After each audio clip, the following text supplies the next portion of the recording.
Essa é a aula 2 da disciplina de gestão de projetos. Como comentei na aula passada, nessa aula nós vamos falar a respeito das 5 fases da gestão de projetos em si. Essa é a nossa agenda. E as fases são compostas por iniciação, planejamento, execução, monitoramento e controle e encerramento. O ciclo de vida de um projeto ele é definido basicamente pelo esforço que eu estou fazendo nesse projeto e o tempo que eu levo. Esse esforço é medido de acordo com o uso de recursos que eu estou fazendo para esse projeto. Imagine que eu tenho uma equipe lá de 10 pessoas trabalhando num determinado projeto e eu tenho esse gráfico para mostrar. A primeira das fases é a iniciação. Perceba que eu tenho um grande esforço inicial e que depois essa curva ela morre bem no comecinho do projeto, né? Bem no começo aí dessa curva de tempo. Por quê? Porque essa etapa de iniciação, basicamente eu estou interessado em fazer análise, em entender qual que é o problema para entregar para a próxima fase, que é o planejamento. Então esse planejamento ele começa, olha lá, logo depois da iniciação ele vai praticamente até quase o final do projeto. Em seguida eu tenho a execução, que começa um pouquinho depois do planejamento. Então eu planejo o que eu vou fazer, em seguida executo, e vou executar isso seguindo essas regras do planejamento. O controle é feito desde o começo até o fim do meu projeto. E por fim eu tenho a etapa de encerramento, essa fase de encerramento que é responsável pelos termos de encerramento do projeto. A fase de iniciação, a nossa fase número 1. O que é essa fase de iniciação? Quando eu vou começar um projeto, né? Basicamente essa fase de iniciação eu estou preocupado com os objetivos principais. Então eu vou identificar os objetivos do projeto. O que isso significa? Determinar o escopo. É basicamente isso. Olha, o cliente quer um sistema que faça isso. Esse escopo está muito ampliado. Eu preciso fechar, delimitar esse escopo e entender qual é a necessidade do cliente efetiva. E aí então catalogar e deixar bem detalhado. Olha, o objetivo do cliente, o escopo do nosso sistema é isso e isso. Pronto. É isso o cliente que você precisa? É. Qual a ordem de importância dessas atividades? É ele que vai determinar de acordo com a necessidade e a urgência dele. Olha, eu preciso que faça essa atividade, depois essa e essa. Deu a sequência, eu pego esse planejamento e levo lá para a minha equipe. Okay? Então a fase de iniciação é isso, determinar o escopo. Quais as atividades principais dentro dessa fase de iniciação? A primeira delas, identificar necessidade. É fácil identificar necessidade? Não. Dentro da universidade existe uma disciplina chamada análise de requisitos. Você passa um semestre estudando só como entender a necessidade do cliente. Isso envolve psicologia, isso envolve conhecimento de matemática financeira, isso envolve muita aptidão de comunicação. Por quê? Porque você vai se sentar em uma mesa de reunião, você vai se sentar junto com o usuário do sistema e vai entender exatamente o que você precisa. E parece até estranho, mas nem sempre o cliente sabe exatamente o que ele precisa. Muitas vezes ele sabe que tem um problema, mas ele não sabe exatamente o que causa aquele problema e qual seria a solução para ele. Tá? Vou dar um exemplo simples. Imagine um sistema, eu estava falando agora há pouco de um sistema de controle de estoque. Imagine que o cliente te convida para uma reunião, ele diz, olha, estamos tendo um problema aqui que a gente nunca consegue fechar o nosso estoque, ele nunca está batendo. Né? Qual é a causa disso? E ele acredita que a causa pode ser o sistema anterior. Nem sempre é claro para ele que os processos dele estão errados. Então, para isso, o analista vai até a empresa, senta-se com esse cliente, senta-se com os usuários, entende como que é a rotina deles, senta-se, por exemplo, com o vendedor, como você faz para vender esse produto? Ele vai dizer, eu faço assim, ótimo. Ele vai lá para o departamento de estoque. Como você conta esses produtos que estão no estoque? Como você verifica se eles estão lá? Então, é necessário entender todo o processo, verificar se há alguma inconsistência, para em seguida propor uma correção de processo ou implementação de um sistema. A segunda atividade principal é a análise de viabilidade. Nem sempre, é isso que eu estava dizendo, nem sempre vai ser viável uma implementação de solução. Pode ser que o simples processo esteja errado. A forma como está sendo contado e gerenciado aquele estoque não está de acordo, ela não atende a padrões. Né? Existem vários exemplos simples, por exemplo, de armazenagem. Pode ser que a forma como aquele produto está sendo armazenado não está atendendo às normas do fabricante e com isso esse produto está se deteriorando, está se estragando lá no estoque e há perda de estoque. Eu preciso implementar um sistema para isso? Provavelmente não, só uma melhoria de processo. preciso capacitar e treinar esse pessoal que trabalha para que eles corrijam esse processo. Pronto, não precisei implementar sistema, né, ou uma solução tecnológica. Uma simples recapacitação já serviu. Então, por isso que é necessário ver qual é a viabilidade de um sistema para esse caso. E só depois disso, de eu fazer a identificação de necessidade e analisar se é viável ou não, eu passo para definir o escopo. Olha, entendemos qual que é o problema, agora vamos definir o escopo. O escopo é tal, é desenvolver uma solução ou corrigir um processo. Beleza. A quarta, identificação dos envolvidos, dos stakeholders. Quem serão os envolvidos? Mas, Afonso, realmente eu preciso identificar todo mundo que vai estar envolvido com esse tema? Precisa.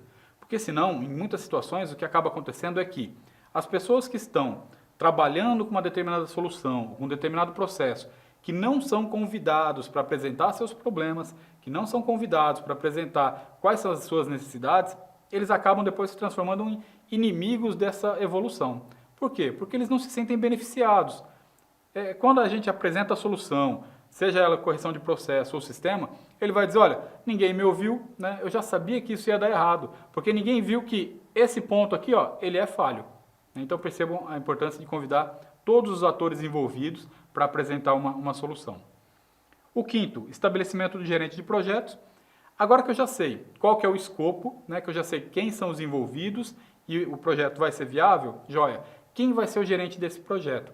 Eu não posso colocar um gerente de projetos que não conheça dessa determinada regra de negócio, que não conheça dessa tecnologia. Existe uma regra que diz o seguinte, que nem todo gestor de projetos ele tem que saber trocar o pneu, nem todo. Mas todo gestor de projetos ele tem que saber exatamente aonde está o pneu, o macaco e a chave de roda.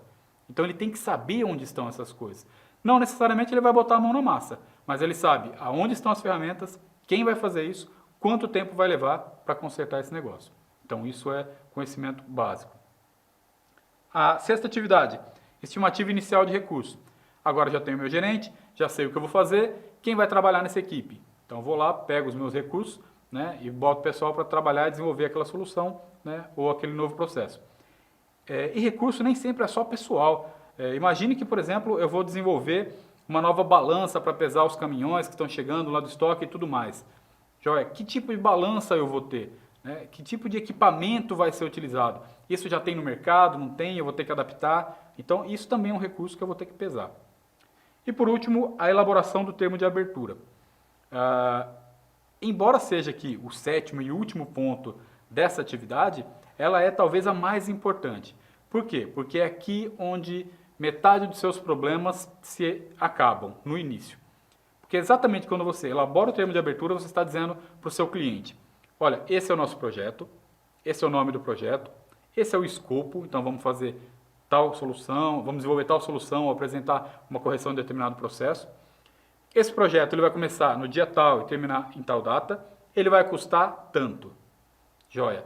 Assina aqui, eu assino, pronto, temos entre si um acordo firmado. Isso é de suma importância para garantir que esse projeto legalmente seja amparado, caso a gente tenha algum distúrbio, seja pelo tempo, pelo custo e até mesmo pelo escopo. Caso o cliente apareça e diga, olha, precisamos agora também fazer tal coisa. Meu amigo, para fazer tal coisa, primeiro nós temos que seguir esse projeto até a etapa final dele. Assim que finalizar, a gente começa um novo projeto e inclui essa sua nova solicitação. Então entendam qual a necessidade dessa elaboração do termo de abertura do projeto em si. E a fase 2? A fase 2 é a fase do planejamento. O que é a fase do planejamento? A fase do planejamento é nada mais nada menos do que determinar quais serão as atividades, os recursos, prazos e custos que eu vou utilizar e definir os marcos, né? Olha, até tal etapa eu tenho que fazer isso, depois isso, então eu vou definindo isso de tempos em tempos, a janela temporal em que eu vou trabalhar. Quais as atividades do planejamento? A primeira delas, a definição detalhada do escopo. Um escopo ele nunca é único, mesmo que seja aquilo que eu dei de exemplo, o desenvolvimento de um sistema tal. Para desenvolver, por exemplo, o sistema financeiro, olha, meu cliente solicitou um sistema financeiro. O sistema financeiro ele é composto por contas a pagar, contas a receber, conciliação bancária. Então, só aí já são 3 subsistemas. Então, eu preciso definir qual que é o escopo. De repente, o cliente fala, olha, o que eu preciso desse sistema é só nesse momento conciliação bancária. É o mais importante, porque o banco e as minhas contas daquela empresa não estão se dando certo. A gente precisa deixar tudo igualzinho, tudo bem conciliado. Ah, joia, então esse vai ser o escopo do nosso projeto. Então essa é a atividade principal. Segundo, o sequenciamento de atividades. É isso que eu estava dizendo. Determinar quais serão as atividades que compõem esse escopo, né? Então, se o escopo é gestão financeira, vai ter contas a receber, contas a pagar e depois conciliação bancária. Para esse cliente, ele quer a conciliação bancária primeiro, porque é emergência para ele. Então, ele determina o que vai ser feito. Terceiro, estimar os recursos, né? Dentro desse escopo, quais os recursos que eu vou ter para desenvolver isso. Eu tenho gente que conhece de conciliação bancária, eu tenho os modelos de arquivos que eu vou mandar para o banco, então esses são os recursos. E a quarta atividade principal, o estabelecimento de marcos e um cronograma. Esse cronograma é fundamental para determinar um bom escopo de projeto, porque nesse momento eu estou preocupado em definir quando essa atividade vai começar, quem vai fazer, né, porque eu já falei quais são os recursos, e de que maneira esse projeto vai caminhar, definindo os marcos temporais para isso, para saber se o meu projeto está caminhando bem ou não. Imagine que eu estou desenvolvendo esse sistema financeiro, ele é composto por 3 subsistemas, sendo o primeiro deles a conciliação bancária. Eu preciso entregar isso em 30 dias.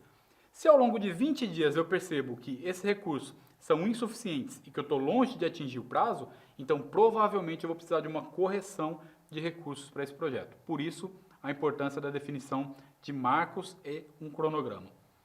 A quinta é a alocação dos recursos, né? Eu já estimei quais são, aloco os recursos de acordo com esse cronograma. Se precisar, posso fazer um ou outro ajuste. Em seguida, análise e gestão de riscos, porque ainda nessa etapa de planejamento. Porque nesse momento eu já tenho que saber se esse projeto é viável ou não, se esse projeto apresenta riscos ou não de ele não ser finalizado, ou ainda, se ele apresenta riscos de estourar o que foi estimado em custos, ou ultrapassar aquele tempo proposto. Por isso a importância da gestão de riscos. Em seguida, o 7º ponto, elaboração de um plano de comunicação. Como eu falei lá no comecinho, a comunicação é fundamental para que esse projeto se desenrole e se desenrole bem, né? De maneira que eu mantenha uma comunicação efetiva com o cliente, com a equipe, gestor, equipe, cliente, né? Para que todo momento essa informação trafegue de um para o outro com clareza, para que a gente não tenha dúvidas e para que não fique nenhuma informação truncada entre esses 3 stakeholders envolvidos. E por último, a aprovação do plano. Tá tudo ok? A gente já definiu o cronograma, tá tudo planejado, tudo certinho? Joia. Já pegamos a assinatura lá do projeto inicial? Muito bem. No termo de abertura? Perfeito. Aprovamos o plano e é aí que eu vou pegar esse plano e vou passar para a mão do pessoal que vai executar, que é a nossa próxima fase, a fase de execução. Nessa fase de execução, qual que é a atividade principal? É aqui que ocorre a maior parte do trabalho prático. É aqui que a solução ela é implementada. Lembram-se que eu falei daquele acrônimo do APIT, né? Do análise, planejamento, agora vem a implementação. É nesse momento que o pessoal vai botar a mão na massa. É aqui que a gente tem como as atividades principais chegar até o cliente e apresentar o que está sendo desenvolvido. Dependendo do modo que eu vou fazer isso e do modelo adaptado que eu vou utilizar, pode ser que eu faça, por exemplo, entregas semanais. Pode ser que eu faça isso através de pequenos demonstrativos. Então pode ser que também eu deixe para entregar a cada mês ou a cada semestre um resultado maior. Só que isso tem que ser muito bem definido na etapa anterior, que é a comunicação. Ok? E aí a gente entra nas atividades principais da execução, que são muito simples. A implementação dessas atividades, a coordenação e comunicação, o gerenciamento dos recursos, para garantir que esses recursos estão bem alocados, que não tem nenhum recurso sendo subutilizado, o acompanhamento do progresso em si, para garantir que aqueles marcos temporais que eu disse antes no planejamento, que eles estejam sendo alcançados, e o controle da qualidade, que é o último aí, que ele esteja sendo atingido, né, para que esse projeto tenha uma qualidade como um todo. E o monitoramento, que é a nossa quarta fase. O monitoramento, a principal atividade dele aí é medir o desempenho, verificar o cumprimento do prazo e orçamento. Eu basicamente fico acompanhando o projeto para ver se aqueles marcos que eu defini lá no planejamento estão sendo alcançados. Se nenhum deles está saindo muito fora do eixo.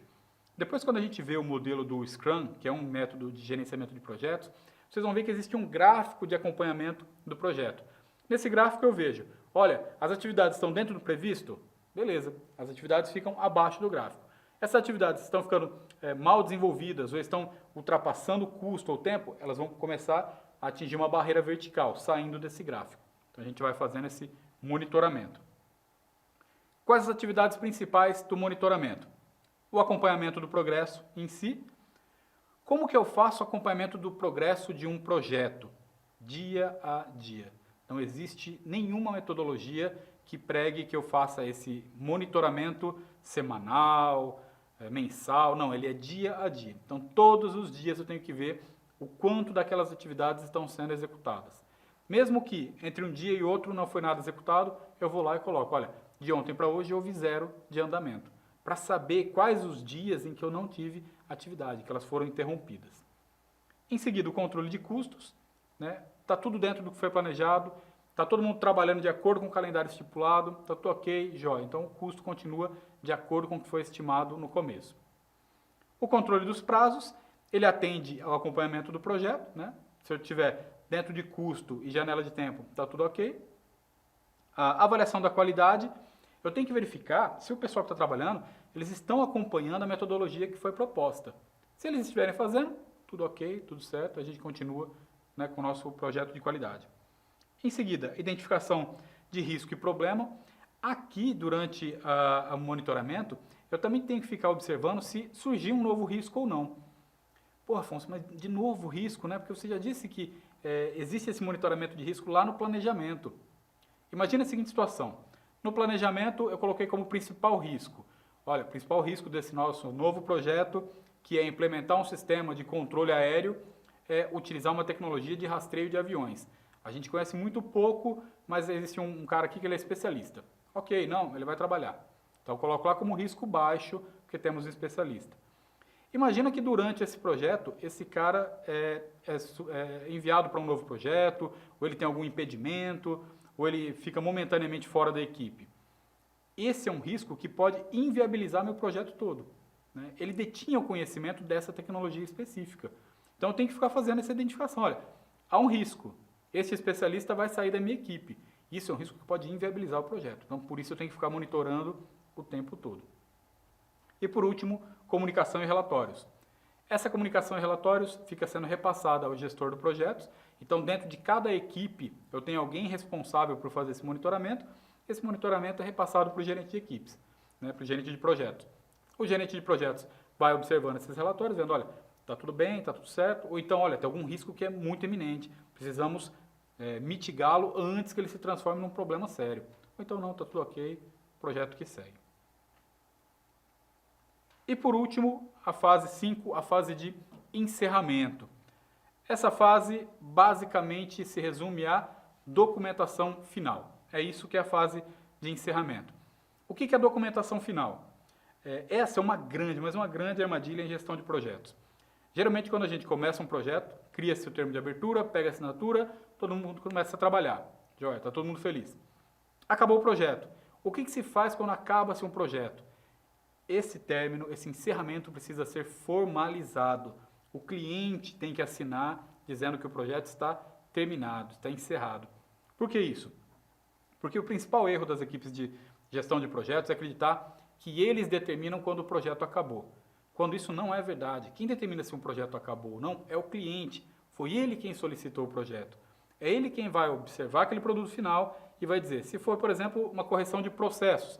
Olha, a gente tinha muita perda de produto aqui no estoque, acabou agora, né? A perda de produto está zerada. Ótimo, então assine aqui, né, dizendo que nosso projeto de correção desse processo está finalizado. Não, está ok, ele finaliza.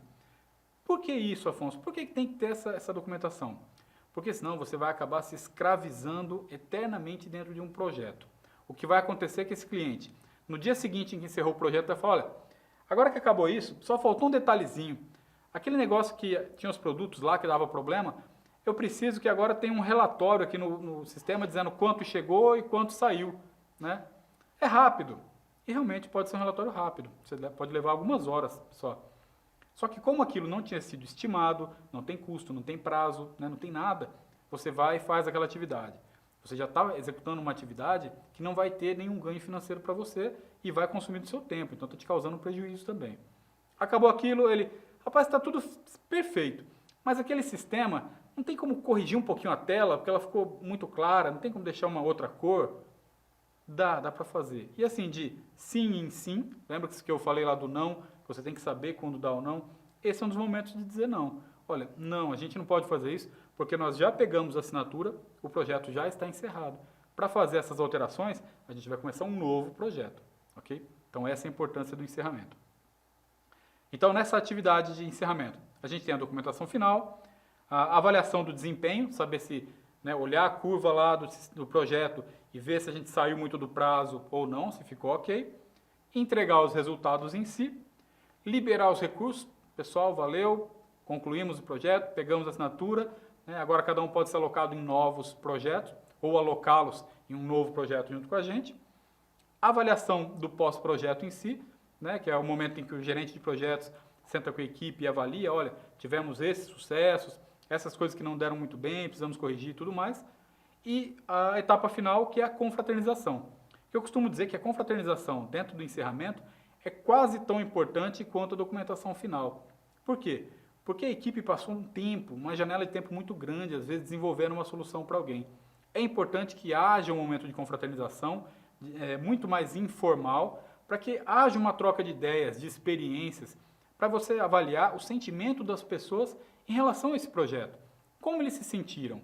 Em projetos no futuro, você vai querer trabalhar novamente com gestão financeira? Você vai novamente querer desenvolver sistemas para determinado segmento? Ou não? Não é isso que eu quero, não gostei, achei pesado, esse negócio de estoque não é comigo. Olha, desenvolver sistema para controle aéreo, não gostei. Mas já daquele projeto ali que eu desenvolvi, conciliação bancária, aprendi muito, né? Quero até trabalhar com financeira e tal. Então você acaba identificando essas aptidões pessoais. Então essa fase de confraternização também é muito importante. Essas são, então, basicamente, as 5 fases, né, da gestão de projetos em si. Qual que é a importância dessas fases? A importância delas é garantir que os objetivos sejam definidos, que o trabalho seja bem organizado, implementado adequadamente e acompanhado de perto, né, para que possa ser concluído com sucesso. Então, aquilo que eu falei, desde o projeto menor até um projeto grande, vale a pena. Utilize, né, essas 5 fases, porque você tem muito mais chance de concluir um projeto com sucesso. Okay?